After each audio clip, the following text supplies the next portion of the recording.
In a world of increasing mental health challenges, psychology and faith can both provide tools for healing and wellness. This is the idea behind Journey on My Mind. Each episode, our panel of pastors and therapists sit down together to share their experiences and insights on the modern world's mental health issues: depression, loneliness, aging, addiction, and so much more. Join us now as we explore what it means to thrive at the complex intersection of spirit and psychology. All right, let's try and hit our quarter till. Okay, we got a half an hour. You and I can do this. We are so on. We are untrained professionals. Yes, we are untrained professionals in the land of trained professionals. Well, welcome to A Journey on My Mind. We're down a soul or two, and so it's Dave and I, and we've been discussing some very important things up until this moment. You mean the movie choices? Yeah. The one you just watched prompted us to have a brief discussion about how our movie choices do not overlap well with our spousal units. Yeah. Like I said, about 80% overlap. Mm-hmm. Like Ellen and I agree or like about 80%. Mm-hmm. Does she like the superhero movies and stuff? I would say I can drag her to one. Okay. That's the best so way that to say doesn't overlap. That's in the 20%. No, it's not. It's not quite in that range because she'll, like she saw Endgame and she was like, well, that's a pretty good movie. Things like that. Yeah. But not something she'd go to on her own. Right. She'd humor me with it. But there's a whole band of movies that she would divorce or murder me if I made her see. Yes. And then there's a band of movies that I wouldn't feel strongly in the negative that she likes. That I'd just be like, just have fun with that. That's right. Mm-hmm. Yep. That's what we do. So I cannot do a musical. That's rough on me. I love a musical. I have a hard time with musicals. They break out in song at the most inopportune times. And I'm like, this doesn't fit the storyline. What are we doing? So I will go. That is an interesting. I know. I will go. I went to. They just started singing. Yeah. What the? But we went to see Wicked at. Oh yeah. On downtown Nashville at, what is that? The Bell Court. Nope. It was the actual play. Oh, the play at the T-Pack. Yeah. T-Pack. Yeah. And we saw that there. It was very enjoyable. That actually played well. I saw Phantom of the Opera, and I enjoyed that. Not there. I saw that in Toronto. But I've seen some where I go, well, this makes more sense to me than, say, Sound of Music. Oh, yeah. Yeah, Climb Every Mountain. No, I just can't. Edelweiss, put me to sleep. Can't do it. Anyway, so all that to say, but you guys go to, did you see the one, what's it called? It's with Emma Stone, and it's a musical. La La Land. Did you see La La Land? Very much. Did you like it? I did. Okay. And you did not? I did not. Yeah. We have a debate in my office about that. There's a psychologist in my office who thinks it's one of the worst movies she's ever seen. Okay. And I actually really like it. Okay. Yeah. Yeah. And people are different. This is what we're learning. How about the one about the circus? Did you see that one? Greatest Showman. Yeah. Loved it. And you did not. No. I thought it was great. I mean, the moral of that story is awesome. But anyway, all that to say, I would like to see Hamilton someday. You've never seen the play? I've never seen it. I'm getting looks like, you can watch. What planet are you from? You can watch the actual play on as a film on Disney. No kidding. And it's very well done. It's great. And it's all songs, right? There's no... Pretty much. Yeah. Not a lot of spoken word. See, that makes more sense to me if it's just all songs rather than, we're going to talk a little bit, now we're going to sing a little bit, now we're going to talk a little bit. Kevin's rules for movies. Yeah. For musicals. Yeah. I'd love to see Predator as a musical. Alien. Why don't you workshop that idea? Your producer would love to get that idea. But anyway, we are talking about something pretty serious today, and it's pretty prevalent. Yep. Yeah. and you probably see it more than I do. I see it some. Well, I don't know. I'm sure you do in the church. It's not uncommon. So we're going to talk about what we tend to call alcoholism. Mm-hmm. Yeah. But the technical term these days is alcohol use disorder, if you want to know the technical term. But is that what it is in the DSM? Uh-huh. It is. Okay. So we'll talk about how common it is. Yeah. We'll talk about things like some things that are risk factors for it. And we'll also talk about how you can sort of self-monitor for knowing if you're developing a problem or have a problem. Okay. And then maybe some guidelines. Quick question on that front. Is it a medical or a medical condition? Yeah. Can be a dependence, alcohol dependence. Well, anything in the DSM is considered a medical diagnosis. That's true. I was trying to figure out, like, does it spill over into like internal medicine? Yes. Okay. Yes. Yeah. Especially when it gets into dependence. Mm-hmm. Yeah. Okay. I mean, a person can develop a disorder with alcohol to the point where their body physically, if they stop doing it, they're going to have major withdrawals. Physical symptoms. Yeah. Yeah. So in that sense, it's medically treated. Okay. Cool. Thanks. All right. So where do you want to start? Well, let's talk about prevalence of. So we're not just talking about drinking. We're talking about having a diagnosable problem with drinking. That's mostly what we're talking about today. Right. Yep.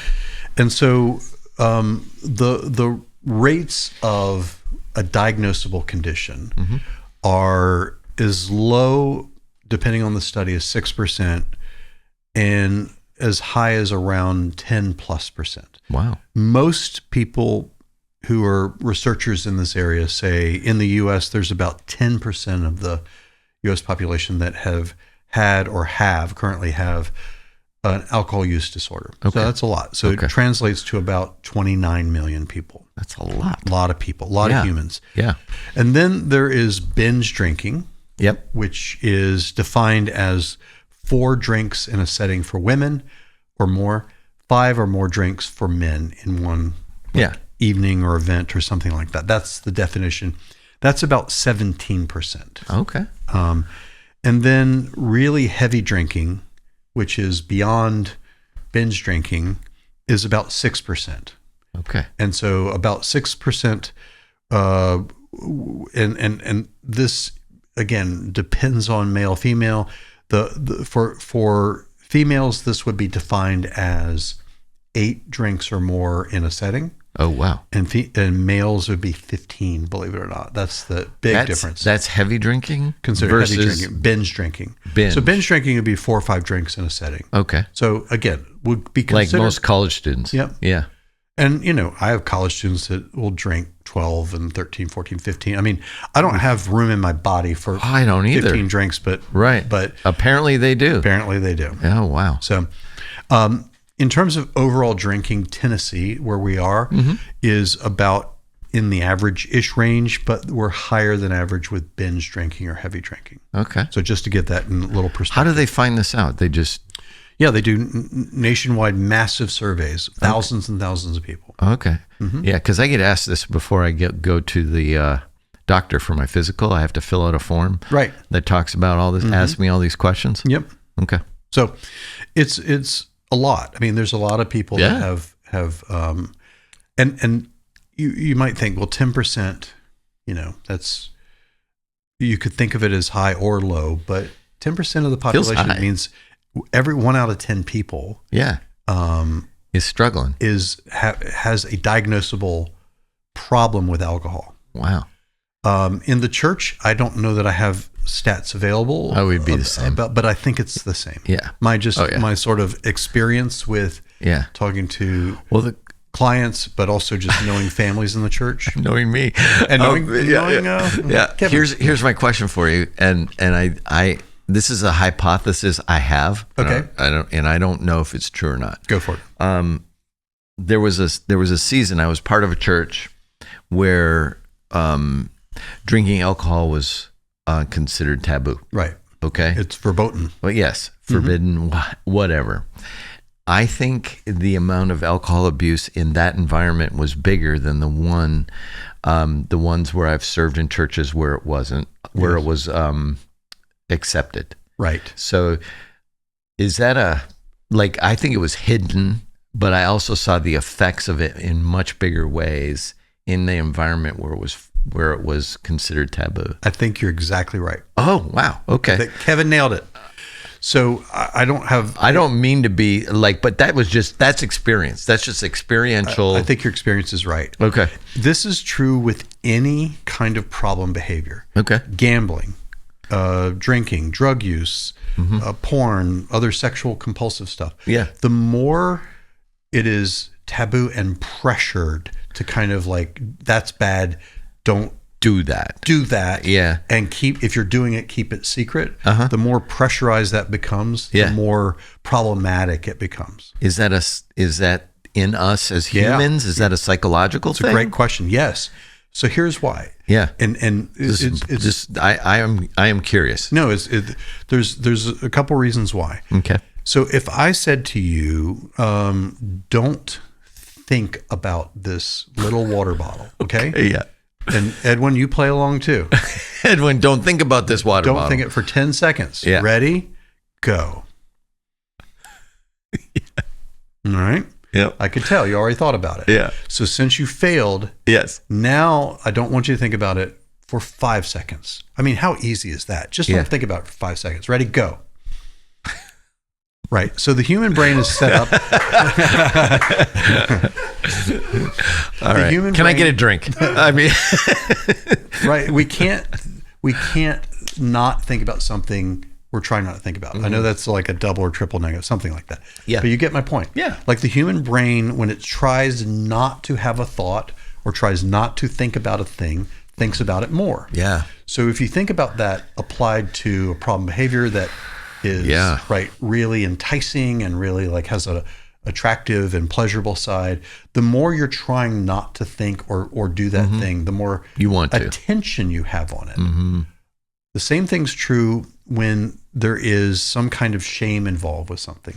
The more something feels shameful and bad and taboo, the more your brain gets sort of drawn to it.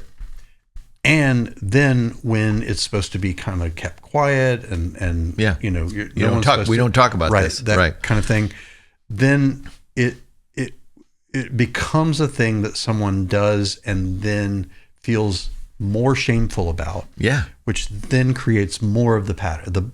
The loop just gets more intensified. Okay. So when you're in cultures, and this happens in some churches, where you should not, drinking is bad, period. Yeah.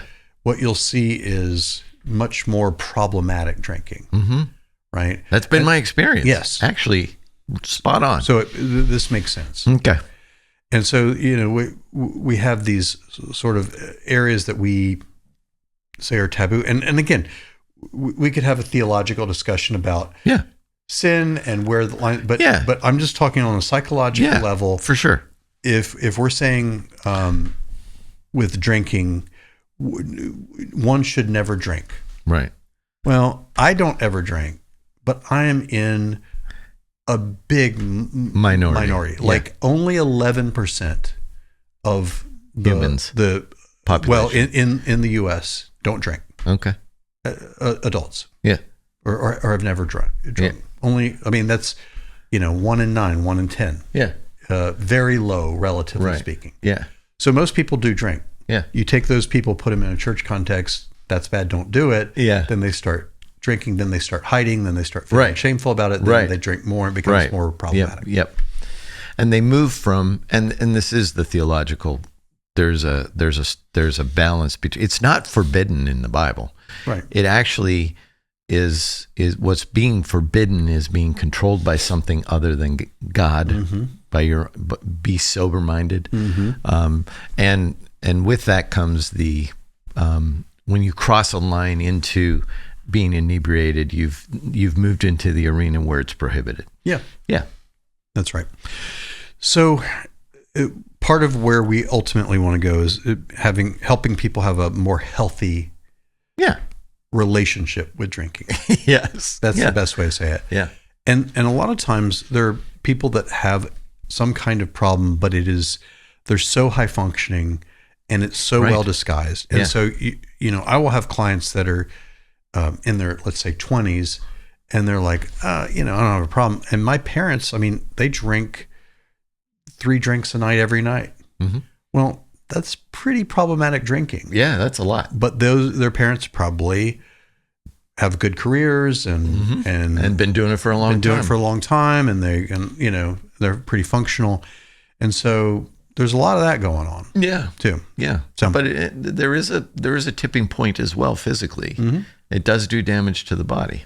For sure. Yeah. Yeah. Alcohol's really rough on your body. Mm-hmm. And by the way, I don't drink for any spiritual or moral reason. It's just pure stubbornness. Yes. So that's so funny. Have I told the story on this podcast? But no, not on this podcast. I think you've just told me. I think you should tell the story. Okay, so this is why, and this is relevant. This is why Dave doesn't drink. So when I was 14 years old, we lived down the road from Busch Gardens in Williamsburg. We lived in Virginia Beach, which is about 45 minutes away. Yeah. And I was 14 and my brother was 10. And this was way before helicopter parenting. It's way before hovering. Oh, yeah. So my parents gave us both $20, which back in the day. Oh, my gosh. A lot of money. You got $20? And they're like, go. Yeah. And come back here at 6 o'clock. We'll have dinner. And you can use the $20 for lunch, for souvenirs, for games. But that's it. Yeah. So as soon as I got it, my brother and I walked, and I played baseball at the time. He did too. Yeah. And I saw one of those midway games where if you throw the baseball and hit 3 fuzzy cats down in a row, you get a big stuffed animal. I love this. And it was a big one. Yeah. I was like, that is so easy. Yeah. So first one hit it, second one hit it, third one missed. Gave him another, it might have been 50 cents a try. Right. Gave him another one. Hit, missed. Okay, you see where this is going. And by the way, $20 later. Fun fact, by the way, is that years later when I was in college, there was a front page story in the Virginia Pilot where Busch Gardens confessed that these games were rigged. And they even told how they were. The guy had a pedal that he stepped down on, a little wooden pedal, and it kept the last one up standing. if he wanted to. So that's why you'd see people that clearly couldn't throw a baseball with the giant thing, and other people like. So anyway, you get my point. Yeah. 50 cents, 50 cents, 50 cents. I look down, I've spent every quarter of that $20 within 10 minutes of getting it. Oh. And I thought, I'm that guy. I'm that guy. Yeah. And I'm like, I probably shouldn't drink or do drugs. Probably not. So I didn't. Which is pretty psychologically minded if you think about it. That's really like that. And that's when you decided to be a psychologist. And then, then I just like the way I am is if I'm on a streak with something, and I'm just like, I'm not going to break the streak. Right. And you've been on that streak your whole life. Yeah. And there's part of me that like, I'd like to be into craft beer and like, I had a coworker that I like craft beer. Had a spreadsheet of 500 craft beers, and they were all rated with beer steins, like 1 to 10. Oh yeah, and all the like good, not good. I wouldn't go that far, but that idea, or a good wine. Yeah, oh yeah. Ellen blackmailed me for years, where she's like, "I'm not going to go to Italy with you unless you drink wine." I'm like, that is so she wrong. Still says it periodically. And then we got another couple to go, and she agreed to go. And for 2 weeks, she maybe drank 3 glasses of wine the whole time. I'm like, for years, no Italy. For you to drink 3 glasses of wine in 2 weeks. In 2 weeks. That's overdoing it there. Anyway, but we digress. Yeah, we do. But it's part of the story, though. And some of that's know yourself, right? Right. And I don't know. I mean, I might be able to drink and be fine, but I'll tell you, I do tend to get latched onto something, and I go for it. Yeah. And that works for me, and it could potentially work against me. Sure. Like I've gambled a few times, like when I've been in on a cruise ship or a place where and every time I have to set an amount and never recycle the money that I win and tell Ellen like, this is how much money I'm going to, it's going to be $50 or $75 or whatever. And that's it. It's just entertainment. Yeah. It's not really trying to make money. Yeah. Because I've had to do that because I could totally get way over my skis with gambling. Yeah. I played blackjack one time on a cruise ship. I had $20. I said, Lori, when I lose my $20, I'll be back. That's it. I sat there at that stupid blackjack table for probably 4 hours. I met a whole bunch of people. I arrived with $20, and finally I was like, I'm done. I walked away with $20. Yeah. The fun part for me was getting to know the dealers, because I switched the dealers, and then they would have different people. Like, people would come and go. I saw people lose thousands of dollars. Yeah. I saw people make thousands of dollars. I sat there and had $20. I got up to $100 at one point, and I thought I should leave, and then I didn't. But see, I would argue that's a good, right? Like you had $20 worth of entertainment, right? Yeah, and it was like nothing bad's going to happen, right? And I figured I would lose it, and I'd be done, and then it was break even. And eventually, how I ended up leaving the table was, Lori wandered back into the casino and said, "How long have you been here?" Like, get over here. Get over here, you. So let's talk a little bit with drinking about some of the risk factors for problem drinking. Yeah. So the obvious one is the genetics, family history. Oh, I mean, this is the biggie. Okay. Is if you have a family history, a parent, grandparent, somebody, a close biological relative who has a problem with drinking, your risk is very high.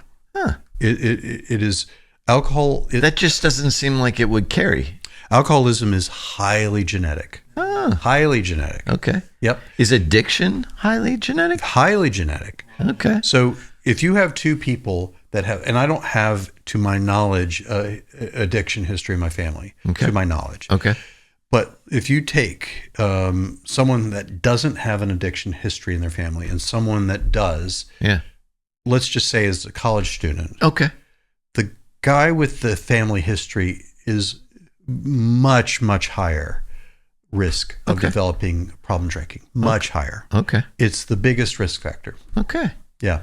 It's highly, highly genetic. There's no question about it. It's not debatable. Okay. Mm-hmm. Okay. So what I would say first is if someone has a family history where they've got, even if it wasn't diagnosed, even if someone didn't go to rehab, but it was like, dad had a drinking problem. Okay. And you got to, the regular rules that apply don't apply to you. And what I mean is, I always say to college, this is how I say it to college students. Let's imagine there are 10 college students. Okay. And they're all drinking. Okay. And then we carry that forward, and now they're 27, 30 years old. Okay. How many of those people are going to have a problem with drinking? And the answer is 1. It sounds low, but would you get into a car that they said you have a 10% chance of being in a disfiguring accident? If you get in this car in the next hour, you wouldn't get in. Right. If you had a 10% chance of doing something that would seriously alter the trajectory of your life in a negative way, you wouldn't do it. Yeah. But that's what happens. And so it's not like most of those drinking college students are going to develop a problem. Right. Most of them won't. Right. Most of them will continue to drink, but only about 1.5 of them will have a problem. Will have a problem when they're 30, 40 years old. That's a pretty big risk. That is a pretty big risk. And that person is going to usually is in their genetic makeup. Usually. Interesting. The other thing that's risky, and this again goes back to some genetics, is if you have what's called a co-occurring or comorbid condition, depression, anxiety, ADHD, things like that. Okay. That makes your risk a lot higher to drink, to develop alcohol problems. Okay. Yeah, and that makes sense. Yeah, you're trying to medicate it, right? You're self-medicating. Okay. And then the other big risk factor, there's plenty of others, but the other one that I'll say is if someone has a history, a pattern of binge drinking or heavy drinking, like we talked about, that's also a big risk factor. Okay. So those are biggies. Okay. So, wow. Yeah. So part of this is know yourself. Yeah. Be aware. Right. And so I don't have a family history of addiction to my knowledge, but I know when I was 14, I'm like, I spent every quarter of my $20. Yeah. No lunch for you. No lunch. No soup for you. Yes. That just in this sort of compulsive, mindless way, I was like, I'm probably that guy. And I might be. I just don't know. Yeah. And you haven't risked it to find out. I'm not going to risk it. Right. Yeah. So that is why so let's talk a little bit about treatment stuff. Yeah. Because this part's really fascinating. Yeah. So for decades, the treatment of choice, and I'll put treatment in air quotes, has been AA. Yeah. Alcoholics Anonymous. Yeah. Before I get into this, let me just say I am a proponent of AA. I'm a fan of AA. I am not dismissing it. Yeah. But the people that are in AA this is the only way to fly. Right. This model, this is it. And the reason is because two things. One is it worked for them. Yep. Number two is that it was the only thing available to people before. Yeah. There was nothing to compare it to. Yeah. And honestly, number three is any area in psychology or related things that is especially hard to treat. Yeah. People get much more entrenched in their model. Oh. They just this is the only this is the only way. Right. So the outcome for AA is pretty good. But here's what we know, or what we think we know, is that AA is a sobriety model. You're drinking, you stop. Yep. And then you white knuckle it, or however you do it. You have sponsors, you work steps. Higher power. You meet with that's people. where God comes into play. You have higher power, which could be this vague notion of God or something spiritual, or it could Jesus. be the Christian view of God in their model. Yeah. So it is compatible often, like people who are people of faith, Christian folks will incorporate their faith into AA. So it's very good in that way, flexible in that way. A lot of its origins come out of Christianity. So for sure. Yeah. It's very, there is a very strong spiritual basis for it. Yeah. But that model is you drink and then you stop. And then let's say you go 30 days, you get your 30-day chip. Yeah. The moment you have another drink, we're back to zero. Right. We restart. Right. That doesn't work for everybody. Right. Number one, a lot of people just don't, that's not how they operate, or they crash out of those programs over and over again, and then they get discouraged and don't go back. So there is another family of treatment that the research outcomes very good.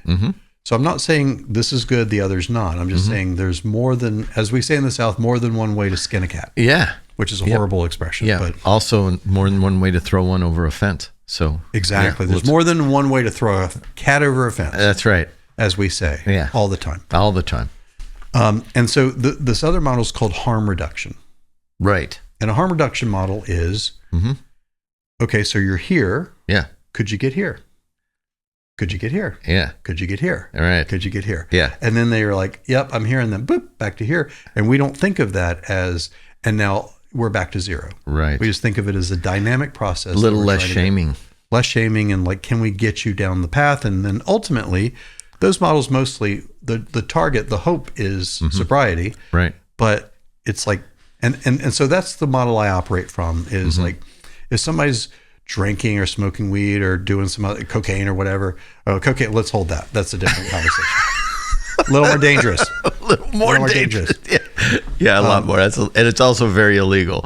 Very illegal. Yeah. But let's say someone's here and they're not at a place where they're like, sometimes people will not call themselves alcoholic when they clearly are. Sure. And the AA model says you must acknowledge that you're alcoholic. Sure. Yeah. Some people are not ready to stop.